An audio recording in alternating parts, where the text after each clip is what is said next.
எல்லோருக்கும் வணக்கம். நம்ம இன்றைக்கி என்ன ரெசிபி பார்க்க போகிறோன்னா ரொம்ப சூப்பரான, அதாவது நீங்கள் பார்த்துட்ருக்கீங்க இல்லையா, இது ஆட்டுக்கால் பாயா. இப்போ நிறைய பேருக்கு இந்த ஆட்டுக்கால் பாயா எப்படி வைக்கிறதுங்கிறதே தெரியாது. அதனாலேயே நிறைய பேர் வாங்கிறதில்ல. ஆனால் இதில் உள்ள மருத்துவம் பார்த்திங்கன்னா நம்ம உடம்புல உள்ள எலும்புக்கு ரொம்பவே நல்லது சொல்லுவாங்க. நம்ம இந்த உடம்பு முடியாத நேரத்துலலாம் இந்த கால் நம்ம வாங்கி சூப்பு வச்சு சாப்பிட்டோன்னா ரொம்பவே நம்ம உடம்புக்கு தெம்பாக இருக்கும். இப்போ இது கிடச்சிதுன்னா கண்டிப்பாக இதே மாதிரி மெத்தடில் நீங்கள் ஆட்டுக்கால் பாயா செய்து பாருங்கள். இப்போ வாங்க அது எப்படி செய்யலாங்கிறத பார்க்கலாம். இப்போ அதுக்கு முந்தைய வீடியோவை ஃபுல்லாக பாருங்கள். அப்போ தான் நான் சொல்கிற விஷயம் எல்லாமே உங்களுக்கு முழுமையாக புரியும். இப்போ நம்ம ஒரு ஆட்டுக்காலோட, அதாவது 4 கால் அது வாங்கிட்டு நல்லா மஞ்சள் தண்ணியில் நல்லா ஊற வச்சுட்டு, அதுக்கப்புறம் அந்த மேலே உள்ள அந்த கருப்பு கருப்பாக இருக்கும், அது சுடுறப்ப ரொம்ப ஒரு மாதிரி இருக்கும் பார்க்குறதுக்கு. அதை நான் கத்தியால் நல்லா வளட்டிட்டு இதே மாதிரி நல்லா சுத்தமாக நீட் பண்ணி வச்சுருக்கேன். இதை நல்லா நீட் பண்ணி எடுத்துக்கணும், இல்லைனா அதில் உள்ள அந்த சுட்ட வாடை அடிக்கும். இப்போ அதுக்கு தகுந்த மாதிரி இதை நல்லா ரெடி பண்ணி இப்போ வச்சுருக்கோம். இப்போ அதுக்கு ஒரு 1/2 டீஸ்பூன் மிளகு, ஒரு டீஸ்பூன் சீரகம் எடுத்துருக்கோம், ஒரு 2 தக்காளி, ஒரு 4 பச்சை மிளகாய், கொஞ்சம் இஞ்சி, ஒரு துண்டு இஞ்சி, ஒரு 4-5 பல் பூண்டு அப்படின்னு நசுக்கி வச்சுருக்கோம். பாருங்கள், நல்லா அப்படியே குத்தி எடுத்து வச்சுருக்கேன்னா. இப்போ இதில் ஒரு 10 சின்ன வெங்காயம். இப்போ நம்ம அதுக்கு குக்கர் வச்சுட்டு நம்ம க்ளீன் பண்ணி வச்சுருக்க அந்த ஆட்டுக்காலை எடுத்து அப்படியே இதில் சேர்த்துட்டு, இப்போ இது கூட நம்ம எடுத்து வச்சுருக்கோம் இல்லையா, மிளகு, சீரகம், தக்காளி, இதெல்லாம் நம்ம சேர்த்துடலாம். இதில் கொஞ்சமாக ஒரு டீஸ்பூன் மஞ்சத்தூள் சேர்த்துடலாம். ஆல்ரெடி நம்ம மஞ்சத்தூள் போட்டு வாஷ் பண்ணியிருக்கோம். இப்போ இதில் கொஞ்சமாக கருவேப்பிலை சேர்த்துக்கலாம். இப்போ நம்ம எடுத்து வச்சுருக்கோம்ல இந்த இஞ்சி, பூண்டு, தக்காளி, வெங்காயம், பச்சை மிளகாய், இது எல்லாத்தையும் அப்படியே சேர்த்துடலாம். சேர்த்துட்டு இதை மேக்ஸிமம் குக்கர்லேயே நீங்கள் போடுங்க. நீங்கள் பாத்திரத்தில் வேக வச்சா ரொம்ப நேரம் ஆகும்.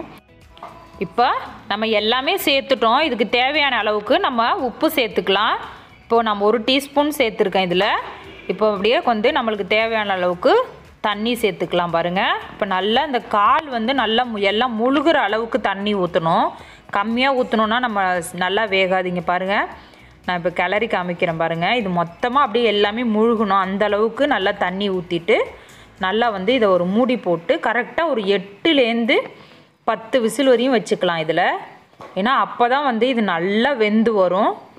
இப்போ நம்ம விசில் போட்டுட்டு வேகிற வரையும் வெயிட் பண்ணுவோம்.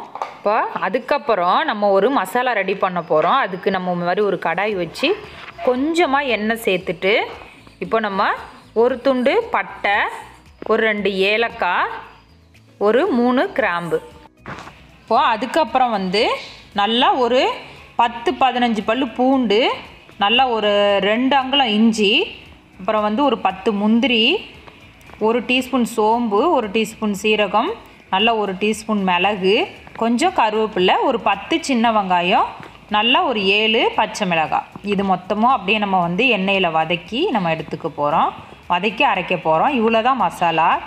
இப்போ இது எல்லாத்தையும் மொத்தமாக நம்ம எண்ணெயில் சேர்த்துட்டு நல்லா இதோட பச்சை ஸ்மெல் போகிற வரையும் நல்லா வதக்கிக்கலாம். இப்போ இதில் நம்ம அதுக்கப்புறம் தேங்காய் கூட சேர்க்க போகிறோம். இப்போ இதெல்லாம் நல்லா வதங்கினதுக்கு அப்புறம் தான் லாஸ்ட்டாக சேர்க்க போகிறோம். இப்போ சேர்த்துட்டோம்னா தேங்காய் கருவிடும், அதுக்காக தான். இப்போ நல்லா இதோட பச்சை ஸ்மெல் நல்லா போகிற வரையும் நல்லா சிம்மில் வச்சு நல்லா வதக்கிக்கோங்க. வதக்கிட்டு இப்போ பாருங்கள், நம்ம ஒரு 1/2 மூடி தேங்காய் நல்லா துருவி வச்சுருக்கோம், அதையும் சேர்த்துட்டு இப்போ இதிலையே நல்லா வதக்கி எடுத்துக்கலாம். சூப்பராக வதங்கிருச்சு பாருங்கள். இது அப்படியே நம்ம மிக்ஸி ஜாரில் மாற்றி நல்லா தண்ணி ஊற்றி பேஸ்ட்டாக இப்போ நம்ம அரைச்சி எடுத்துக்க போகிறோம். இது கூட ஒரு டீஸ்பூன் கசகசா நான் தண்ணியில் ஊற வச்சுருக்கேன், அதையும் இதில் சேர்த்து நம்ம அரைச்சிக்கலாம். கசகசா சேர்க்கும் போது நல்ல பாயா செம்ம டேஸ்ட்டாக இருக்கும், அதுக்காக தான். இப்போ நம்ம பாருங்கள், நல்லா விசில் வருது பாருங்கள். குக்கரில் நல்லா ஒரு 8 விசில் போல் வந்திருக்குது. நம்ம இதை அப்படியே அடுப்பை ஆஃப் பண்ணிவிட்டு நம்ம பார்க்கலாம் எப்படி வெந்திருக்குங்கிறத நம்ம ஓப்பன் பண்ணி இப்போ பார்த்துடலாம். பாருங்கள், நல்லா அது வெந்து அது மேலே உள்ள அப்படியே அந்த ஒரு ஆயில் மாதிரி ஒன்று வந்திருக்கு பாருங்கள். சூப்பராக வந்திருக்கு பாருங்கள். கால்லாம் பாருங்கள், அப்படியே சதையெல்லாம் நல்லா ஒன்றா செம்மையாக வந்திருக்கு பாருங்கள். இப்போ இவ்வளோ தான். இப்போ இதுக்கப்புறம் நம்ம தாளிக்க போகிற இந்த ப்ராசஸ் மட்டும்தான். இப்போ நம்ம ஒரு பாத்திரம் வச்சுட்டு இதில் நம்ம தேவையான அளவுக்கு ஒரு 2 டீஸ்பூன் நல்லெண்ணெய் சேர்த்துக்கலாம். நல்லெண்ணெய் சேர்த்துட்டு கொஞ்சமாக சோம்பு, கல்பாசி, ஒரு 2 துண்டு, ஒரு துண்டு பட்டை, 2 கிராம்பு, ஒரு ஏலக்காய், இதை அப்படியே சேர்த்துக்கலாம். சேர்த்துட்டு இது நல்லா எண்ணெயில் பொரிஞ்சதுக்கப்புறம் இப்போ ஆல்ரெடி நம்ம பட்டையெல்லாம் வதக்கியிருக்கோம். இப்போ இதில் கொஞ்சமாக தான் சேர்த்துருக்கோம். இப்போ ஒரே ஒரு பெரிய வெங்காயம் கட் பண்ணி சேர்த்துக்கலாம். இல்லை கூடவே 2 காஞ்ச மிளகாய் சேர்த்துக்கலாம். கொஞ்சம் கருவேப்பிலை. இது வந்து தாளிக்கிறதுக்கு நல்லா இதை மாதிரி நல்லா எண்ணெயில் வதக்கிக்கலாம். கொஞ்சமாக மஞ்சத்தூள், 1 டீஸ்பூன் மிளகாய்த்தூள், கொஞ்சமாக வந்து அதாவது 1 டீஸ்பூன் தனியாத்தூள். இதையும் வந்து இதை அப்படியே சேர்த்துக்கலாம். இப்போ சேர்த்துட்டு இதையும் நல்லா எண்ணெயில் இந்த மாதிரி வதக்கிக்கலாம்.